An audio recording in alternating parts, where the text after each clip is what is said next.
सभी लोगों को जय माता दी। आज हम जानेंगे कि 30 जून 2023 से 4 महीने के लिए सारे मांगलिक कार्य क्यों बंद किए जा रहे हैं, इनके बंद करने का कारण क्या है और इन 4 महीने में हम क्या काम कर सकते हैं। और भी बहुत कुछ है जो आपको अभी तक पता नहीं है, तो बताने की कोशिश करूँगी। जैसे कि आप जानते हो, देवशयनी एकादशी के दिन जगत के पालनकर्ता भगवान विष्णु का निद्रा काल शुरू हो जाता है। यानी इस दिन भगवान 4 महीने के लिए विश्राम के लिए जाते हैं और देवउठनी एकादशी के दिन उनका ये विश्राम काल समाप्त होता है।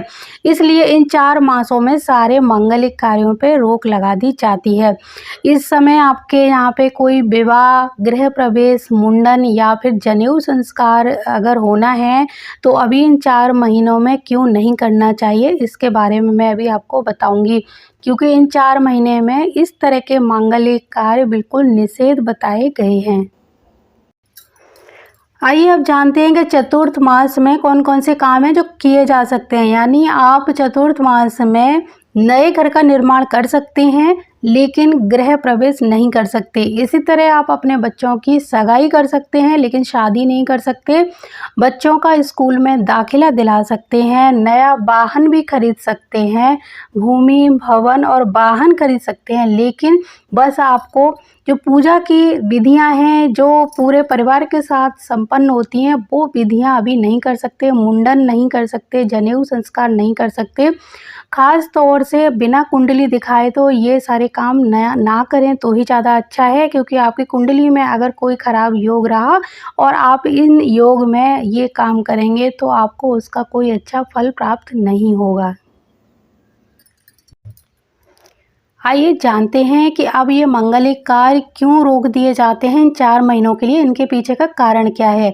तो मान्यता ये है कि भगवान विष्णु के शयन काल में अगर कोई मांगलिक कार्य, विवाह, मुंडन, गृह प्रवेश आदि किया जाता है तो उस गृहस्थ को भगवान विष्णु और माँ लक्ष्मी जी का आशीर्वाद प्राप्त नहीं हो पाता और वैवाहिक जीवन में भी उथल पुथल मची रहती है। क्योंकि शादी, विवाह, गृह प्रवेश जैसे मांगलिक कार्य भगवान विष्णु और माँ लक्ष्मी जी की उपस्थिति में ही होने चाहिए, तभी पति पत्नी को उनका सकारात्मक लाभ मिलता है। आइए जानते हैं चतुर्थ मास की शुरुआत किस दिन से होगी। तो देवशयनी एकादशी 29 जून 2023 को रात 3:18 से शुरू हो जाएगी और इस एकादशी की समाप्ति होगी 30 जून को दोपहर 2:42 पर। तो इसी दिन से चतुर्थ मास की शुरुआत हो जाती है। तो इसी दिन आप अपने जितने भी मांगलिक कार्य हैं उन पर विराम लगा दीजिए। 4 महीने के बाद अपने घर में सारे मांगलिक कार्य बहुत ही धूमधाम से करिए, आपको बहुत ही अच्छे रिजल्ट प्राप्त होंगे। आइए अब जानते हैं कि चतुर्थ मास में कौन से कार्य हैं जो बिल्कुल भी नहीं करने चाहिए। इस समय आपको नए घर में प्रवेश, विवाह, मुंडन, जनेऊ संस्कार आदि से बिल्कुल बचना चाहिए। इस समय आपको इस तरह के काम बिल्कुल भी नहीं करने चाहिए। बेवजह और लंबी दूर की यात्राएं भी नहीं करनी चाहिए, क्योंकि यही समय वर्षा ऋतु का भी होता है और ख़ास तौर से ऐसी जगहों पर जहां बहुत अधिक बारिश हो रही है। इस टाइम जो नदियां हैं वो बहुत ही ज़्यादा उफान पर होती हैं, तो जब तक आपको ज़रूरत ना पड़े लंबी यात्राएं ना करें। जैन धर्म में भी आपने देखा होगा कि इन चतुर्थ मास में जो संत होते हैं, जैनी संत जो होते हैं, महात्मा, वो लोग कभी भी एक जगह से दूसरी जगह नहीं जाते हैं। केवल अपना जहाँ उनका स्थान होता है वहीं पर जप, तप और ध्यान करते हैं। तो आपको भी इसी तरह इन चतुर्थ मास को निकालना चाहिए। बेवजह की यात्राओं से, अनचाही यात्राओं से भी बचकर रहना चाहिए। कहा जाता है कि इन 4 महीनों में भगवान विष्णु राजा बलि के यहाँ पाताल लोक में जब शयन करने जाते हैं तो सारी सृष्टि का भार है भगवान शंकर के हाथों में होता है। और इन चतुर्थ मासों में भगवान शंकर अपने गणों के साथ पूरी सृष्टि का संचालन करते हैं।